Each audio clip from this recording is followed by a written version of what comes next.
देहं च रूपं परमं अनित्यं लक्ष्म्योर्वतार्वै शरणं मतां वै ज्ञानं च रूपमपरं महितां निरूपं चिन्त्यं कुबेरपरितां मम देहपात्रम्। मैं महर्षि याज्ञवल्क्य और विश्वामित्र दोनों ही ऋषियों ने सम्मिलित साधना करके एक महत्वपूर्ण तथ्य हम लोगों के लिए प्रस्तुत किया और ऐसा पूरे 25,000 वर्षों में 40,000 वर्षों में केवल एक ही उदाहरण ऐसा मिलता है कि दो अद्वितीय ऋषि मिलकर के एक ही साधना का निर्माण किया हो। अलग अलग ऋषियों ने अलग अलग साधनाएं तो दी और उन साधनाओं के माध्यम से उन्होंने सफलताएं भी पाई और जीवन में उन्होंने अद्वितीय कार्य, यश, सम्मान, प्रसिद्धि, श्रेष्ठता और पूर्णता प्राप्त की। परंतु यह एकमात्र ऐसी साधना है जो याज्ञवल्क्य और विश्वामित्र दोनों ने मिलकर के इस साधना की रचना की, इसके मंत्र की रचना की और अपने आप में इस साधना को, इस मंत्र को तेजस्वी और प्रभावयुक्त बना दिया। इस श्लोक में याज्ञवल्क्य ने बहुत सुंदर तथ्य अपने सामने रखे हैं। उसमें 4 बातों पर विशेष ध्यान दिया है। उनका जीवन का तात्पर्य यह नहीं है कि हम जीवित रहें। जीवित रहने को जीवन नहीं कहते। जीवित रहना तो हमारी मजबूरी है। मृत्यु हमारे पास आई नहीं है इसलिए हम जीवित हैं। जीवित रहना और जीवित रहना अपने आप में कोई श्रेष्ठतम कार्य नहीं है। श्रेष्ठतम कार्य तो यह है कि हम जीवन में दरिद्रता को, गरीबी को, निर्धनता को हजारों मील दूर धकेल दें। इस श्लोक के पहले चरण में दरिद्रतां वै पर्वतं प्रवेद रूपम, दरिद्रता को हम इतना हजारों मील दूर धकेल दें कि हमारे आने वाली पीढ़ियों के पास भी दरिद्रता आ नहीं सके।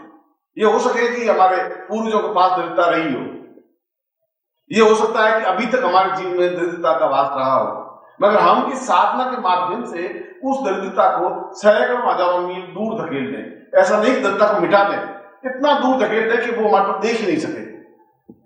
ऋषोर वै पदाम पूर्वमदेव रूपम। और दूसरी बात याज्ञवल्क्य ने कही कि केवल दरिद्रता मिटाने से ही जीवन नहीं बन जाता, जीवन की परिभाषा दी है। ऐसा नहीं कि हम दरिद्रता मिटते ही हम जीव मनुष्य बन जाएंगे या श्रेष्ठ बन जाएंगे। दरिद्रता मिटाने के बाद भी हम संपन्न बने, क्योंकि जहां दरिद्रता मिटेगी वहां संपन्नता होगी, तभी दरिद्रता मिटेगी। वह दोनों एक ही सिक्के के दो पहलू हैं। जब हमारे पास संपत्ति होगी तभी दरिद्रता मिट सकेगी, तभी हमारा कर्जा मिट सकेगा, तभी हमारे ऋण से दूर हो सकेंगे। इसलिए संपत्तिवान बनना अपने आप में कोई दुर्भाग्य नहीं है। गरीबी अपने आप में कोई श्रेष्ठतम कार्य नहीं है। और हमारे पूर्वज, और मैं जहां पूर्वजों का वर्णन कर रहा हूं वहां ऋषि और हमारे जिस गोत्र के हम हैं, चाहे विश्वामित्र गोत्र के हों, चाहे याज्ञवल्क्य गोत्र के हों, चाहे आंगिरस गोत्र के हों, जो भी हमारे ऋषियों ने और देवताओं ने कभी गरीबी को महानता नहीं बताया, निर्धनता को श्रेष्ठता नहीं बताई। उन्होंने बताया कि हम संपन्न बने, अद्वितीय संपन्न बने, इतने संपन्न बने कि लक्ष्मी हमारे स्वयं हमारे सामने वरमाला लिए हुए खड़ी रहे, हम गर्दन आगे बढ़ाएं और वो हमारे गले में जयमाला डाले और हम उसको आज्ञा दें, हमारा अनुकूल कार्य करें। ऐसा कार्य, इसलिए निर्धनता को दूर करके और संपन्नता प्राप्त हो। मगर दूसरी पंक्ति में कहा कि सस्ये यदा पूर्वमदेव रूपम, उसके साथ यश और सम्मान होना चाहिए। अगर यश और सम्मान नहीं है तो जीवन नहीं है, क्योंकि धन से जीवन की पूर्णता नहीं बन सकती। अगर धन से जीवन की पूर्णता बनती तो ऐसे सैकड़ों तस्कर हैं, हाजी मस्तान जैसे हैं, अब उनके पास करोड़ों रुपए हैं, अरबों रुपए हैं, मगर उनका बहुत सम्मान जो होना चाहिए वह नहीं है। और जो तुम्हें घास मंडी है सोस्ट गेट के पास में, और घास मंडी में 300 वेश्याएं रहती हैं और प्रत्येक वेश्या के पास 20-30 लाख रुपए हैं। ऐसी कोई वेश्या नहीं जिसके पास 5 लाख रुपए हो। 20 लाख, 25 लाख, 30 लाख, 5-10 लाख के मकान।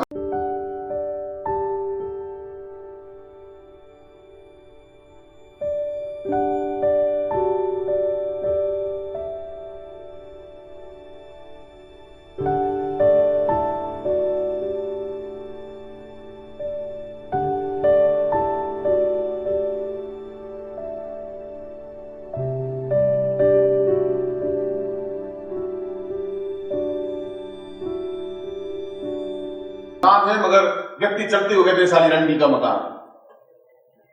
30 लाख रुपए से जीवन नहीं बन पाया, 30 लाख रुपए से महानता भी नहीं बन पाई, 30 लाख रुपए से कीर्ति भी नहीं बन पाई। इसलिए वो याज्ञवल्क्य बिल्कुल सही कह रहा है कि धन से पूर्णता नहीं आ सकती, उसके साथ यश हो। ऐसा यश हो कि समाज के 4 लोग हमें देखने के लिए तरसें, सैकड़ों लोग आकर के हमसे सलाह लें, सम्मान लें, हमसे बातचीत करें, हम उसका मार्गदर्शन करें, हमसे बातचीत करने के लिए लायक हो।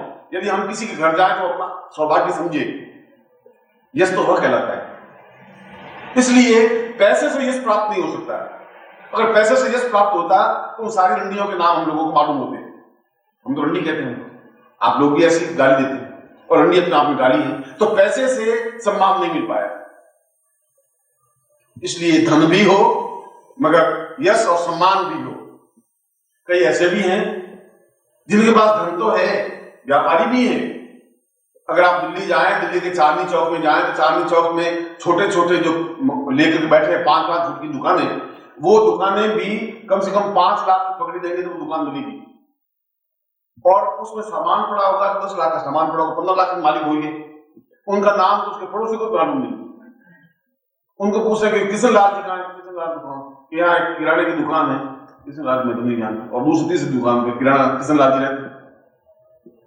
तो उस पैसे से सम्मान नहीं मिल पाया। सम्मान एक अलग चीज है, पैसा एक अलग चीज। पैसा समाज में हमारी प्रभुता बने, प्रभुत्व बने, श्रेष्ठता बने, और वो तब बन सकता है जब हमारे पास कोई स्पेशलिटी हो, कोई विशेषता हो, अद्वितीयता हो। वो धन के साथ अद्वितीयता प्राप्त हो। इसलिए उस कुबेर साधना को उन दोनों ऋषियों ने इसलिए साधना को महत्व दिया कि इसके माध्यम से अक्षयता प्राप्त हो, कोई चीज कमी रहे ही नहीं, न्यूनतम नहीं रहे, क्षय नहीं रहे।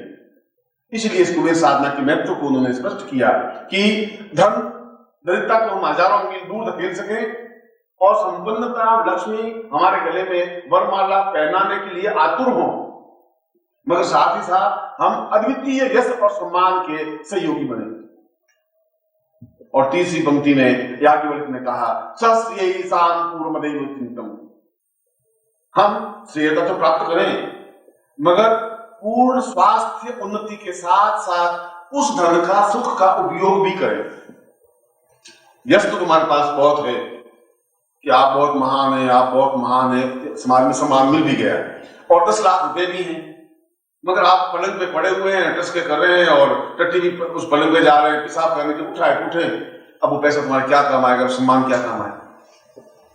वो बेचारा याज्ञवल्क्य कह रहा है कि केवल पैसे से, सम्मान से ही नहीं, तुम्हारा स्वास्थ्य भी उत्तम हो, अद्वितीय हो, तुम्हारे चेहरे पर प्रभाव हो, तेज हो, जहां जा सको, खा सको, पी सको, समाज में और देश में जो सुख सौभाग्य है, यश और सम्मान, उसको प्राप्त कर सको। मेरी इच्छा तो है कि मैं गंगोत्री जाऊं, हरिद्वार के आगे गंगोत्री जाके देखूं, और डॉक्टर कहे नहीं, आप पहाड़ों पर चढ़ेंगे तो हार्ट अटैक की संभावना है, आप वहां नहीं जा सकते। कार भी है, मगर डॉक्टर कह रहा है तुम जाओगे हार्ट अटैक हो जाएगा, तुम नहीं जा सकते। वह पैसा, वो यश दोनों ही काम के नहीं। जहां चाहे चल दिए, रेगिस्तान में 2 दिन रहे तो वहां रह गए, और कभी गंगोत्री चले गए, पहाड़ पे चढ़ गए, समुद्र में घूमने लगे। ऐसा जीवन हो, और ऐसा जीवन तभी हो सकता है जब स्वस्थ हो, जब आदमी पूर्ण स्वस्थ हो। और पूर्ण स्वस्थता जीवन का सबसे बड़ा सौभाग्य है। सब कुछ तुम्हारे पास है, पत्नी है, पुत्र है, बहू है, बेटे हैं, धन संपत्ति, यश, कार, मकान सब है, और आप कुछ कर ही नहीं सकते क्योंकि तुमने उपार्जित तो किया, मगर तुम्हारे भाग्य में उसका सुख लिखा नहीं है। ये यश भी हो तुम्हारे पास, सम्मान भी हो, पैसा हो, स्वस्थता नहीं है तो बेकार। और चौथी बात उन्होंने कही कि ये सब कुछ होने के साथ साथ हमारा जीवन पूर्णतः आध्यात्मिक भी हो, भी शब्द लगाया है। हमारे भौतिक तो हो ही,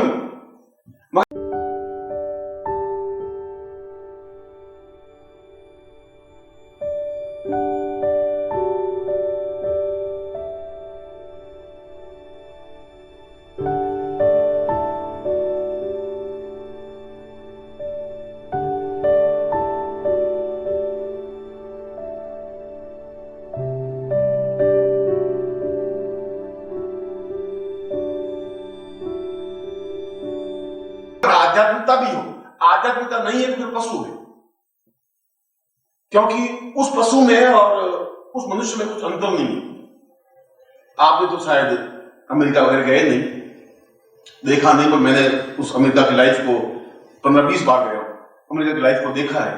आप जिस कमरे में रहते हैं, आपका अच्छी से अच्छी कोठी होगी, मैं मानता हूं हो सकती है, आपकी कोठी से अच्छी कोठियां, कमरे वहां के लोगों के कुत्तों के लिए बनाई जाती है।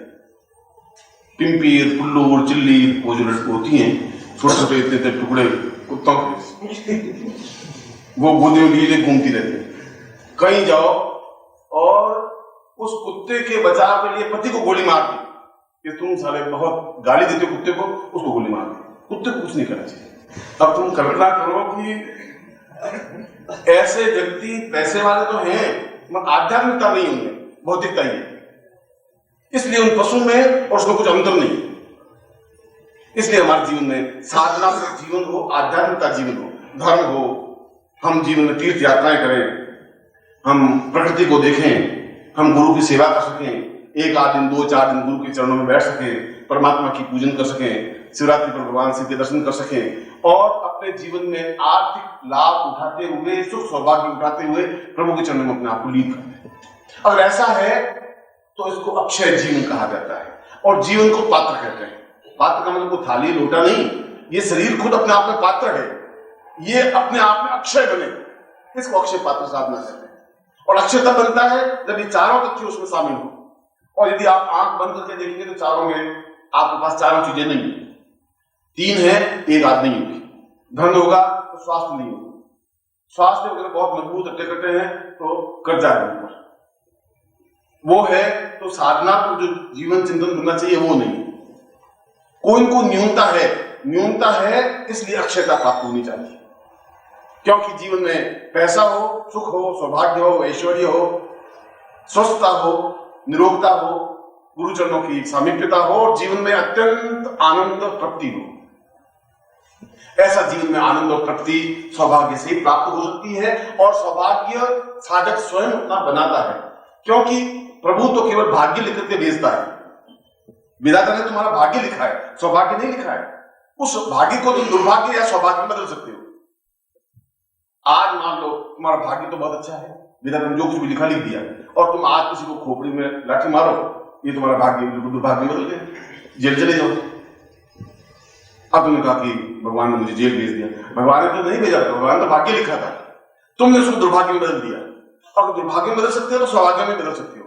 जैसे कि तुम यहां आए, ये सौभाग्य, तुम नहीं भी आ सकते थे, कई लोग नहीं आ पाए। मेरे कई पूर्वज जो अभी गंगा जी गई नहीं, स्नानी की गंगा जी नहीं, 300 किलोमीटर दूर, 500 किलोमीटर नहीं जा पाए। जिंदगी पूरी यहां कमाते रहे और नहीं गए, बच्चों को इकट्ठा करते रहे, बच्चों को इकट्ठा करते रहे, कमाते रहे, बच्चों को इकट्ठे रहे। मैं पूछता हूं कि तुमने कितना इकट्ठा किया, तो वो सिमाली यहाँ के हैं, वो कहते हैं साहब 30,000 रुपए मेरे पास, और वो फटी हुई धोती जो 5 साल पहले किसी ने दे दी, वो पहने हुए बैठे। तुम धोती तो पैसे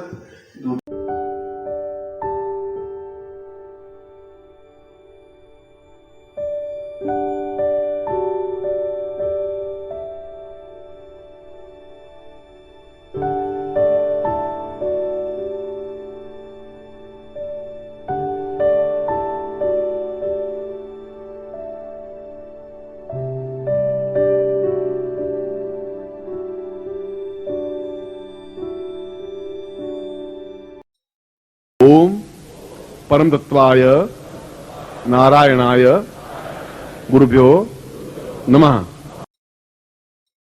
ओम ह्रीं मम प्राण देह रोम प्रतिरोम चैतन्य जाग्रय ह्रीं ओम नमः।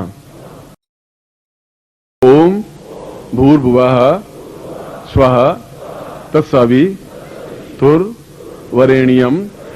भर्गो देवस्य धीमहि धियो यो नः प्रचोदयात्।